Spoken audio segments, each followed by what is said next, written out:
Semantic satiation is a psychological phenomenon which repetition causes a word or phrase to temporarily lose meaning for the listener, who can only process speech as repeated meaningless sounds.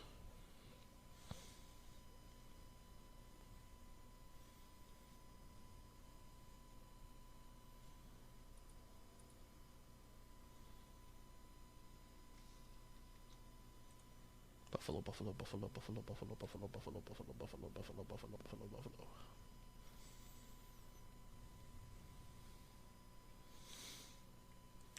Buffalo, buffalo, buffalo, buffalo, buffalo, buffalo, buffalo, buffalo is a grammatically valid sentence in the English language.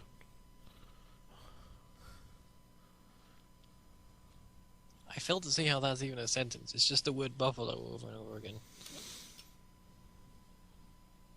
Buffalo, buffalo, buffalo, buffalo, buffalo, buffalo, buffalo.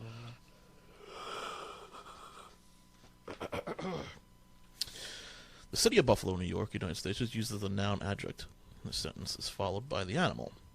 The noun buffalo, an animal, in the plural, equivalent to buffaloes or buffaloes, in order to avoid articles. The verb buffalo, meaning to bully, confuse, deceive, or intimidate. Making each buffalo with a deuce shown above. Okay, let's see, adjunct, noun, verb, verb, adjunct, noun.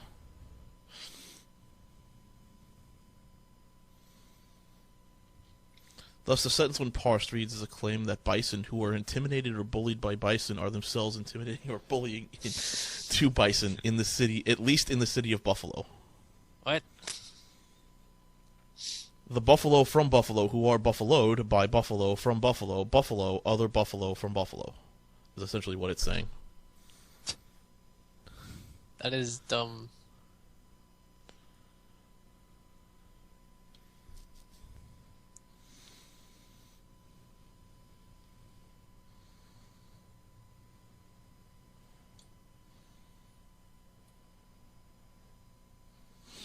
According to the Chomskyan theory of grammar, indeed, a sentence with the word buffalo repeated any number of times is grammatically correct. The shortest of those sentences is simply buffalo, which can be taken as imperative instruction to bully someone. You, buffalo, with the understood prefix you removed. Who the fuck says you buffalo? You, buffalo! Yes, sir! What? You, I demand you buffalo right now.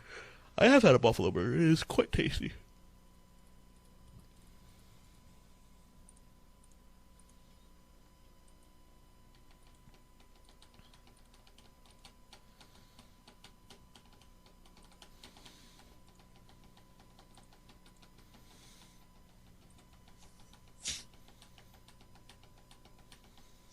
What the fuck?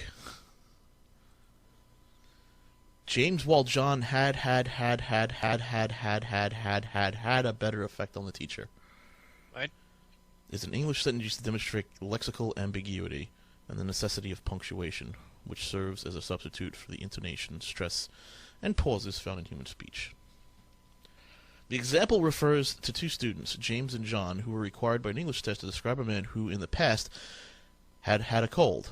John writes the man had a cold, which is incorrect grammatically in this case, while James writes the correct the man had had a cold. Since James's answer was right, it had had a better effect on the teacher. The sentence can be understood more clearly by adding punctuation and quotation marks. James, while John had a better effect on the teacher. What the fuck? Had. James, while John had James, while John had better effect on the teacher. Had.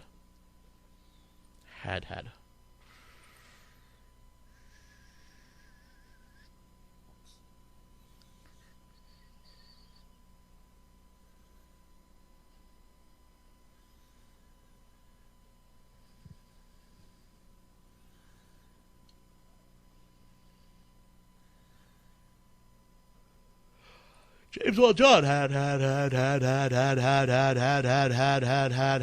better effect on the teacher. You know, it makes sense. While John had, well, it's easy to read it as while John had, James had had a better different effect on the teacher. Had.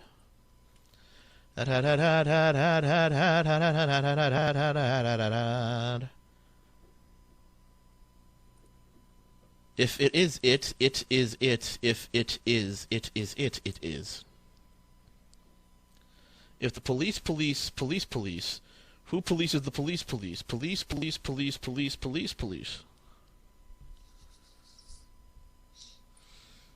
Who watches the Watchmen?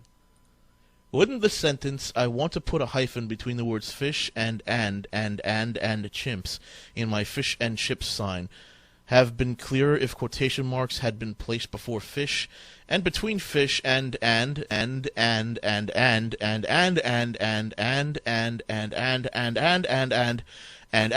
chips as well as after chips?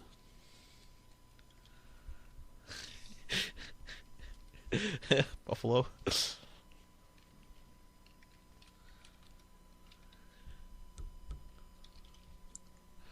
Will, the will to will? Do you have the will to will?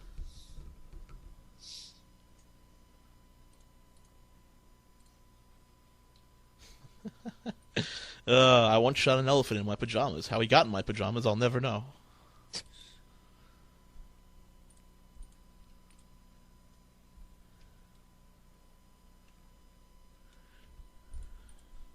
I think my brain popped.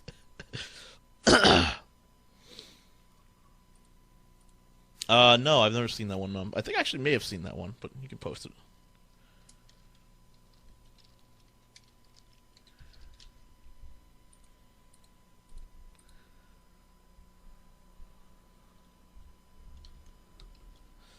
The rat, the cat, the dog bit, chased, escaped. Apparently that's a valid sentence.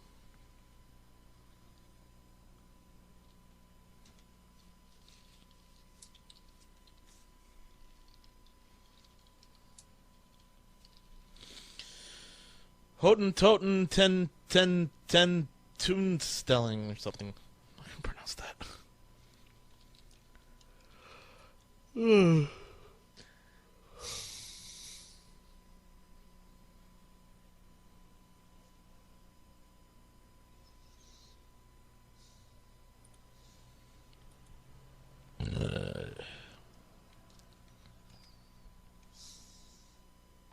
Rose rose to put rose on her rows of roses.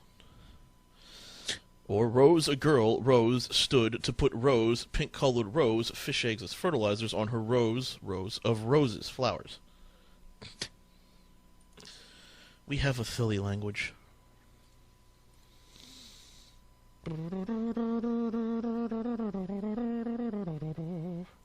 What is the gravitational force at the center of the Earth?